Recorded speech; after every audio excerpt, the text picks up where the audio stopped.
Club wanted to ensure that, as far as it was possible to tell in a show environment, that the dogs who appeared in the group ring or who gained the title of champion in these particular breeds were as sound and apparently healthy as it was possible to be. And I think there's been some concern that very occasionally dogs that appeared in the group ring who perhaps were lame or perhaps had slightly extreme features, and that the aim was that this didn't happen again.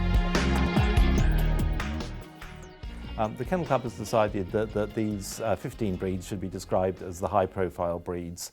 The idea is that in the past, perhaps, breeders have, in some cases, tended to take certain features in these breeds a little too far. For example, too much loose skin or something like that, which could conceivably compromise that breed's welfare. Well, for the past 2 or 3 years, the Best of Breed winners at Crufts, which is of course our most important show, the one which gets far more publicity than any other, have been examined by the show vet to check that there are no problems with them. That seemed to work well, and no problems were found. This year, the Kennel Club decided to advertise for vets who are not connected with the show in any way to do these checks. I think a very few vets did apply for this, and 2 of them were chosen. Each of the 15 Best of Breed winners, immediately after its success, was taken to an area of the show away from the crowds, where one of these 2 vets examined the dog in quite a bit of detail. Much to everyone's horror, no fewer than 6 out of the 15 breeds failed the checks. As you can imagine, this caused a considerable amount of comment and, I think I would go as far as to say, anger at the shows. People wondering what on earth could be wrong with these dogs, many of whom were top winners either in this country or elsewhere in the world, and some of whom had in fact been examined by vets and found to be perfectly healthy on other occasions, either before or subsequently.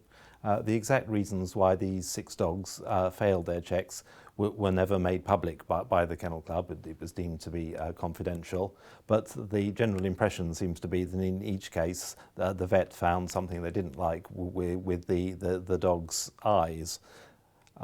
This obviously was disputed by the owners and breeders of the dogs and by the distinguished judges who in each case put them to the top of their breed and obviously didn't find anything particular to worry about the eyes. This is, as you can imagine, caused a considerable debate ever since, and I think although there's been a lot of negative discussion about it, one positive aspect is that an eye seminar is going to be held in the near future where breeders and the Kennel Club and the vets can get together to look at this question to see whether there really is a problem or not. There was a considerable amount of concern among dog breeders, judges, as what one would expect. And the momentum was such that just a few days after Crufts, about 600 dog people attended a hastily called meeting in Birmingham, where an organisation called the Canine Alliance was formed with the hope of being able to communicate the views of grassroots dog breeders, exhibitors, judges to the Kennel Club.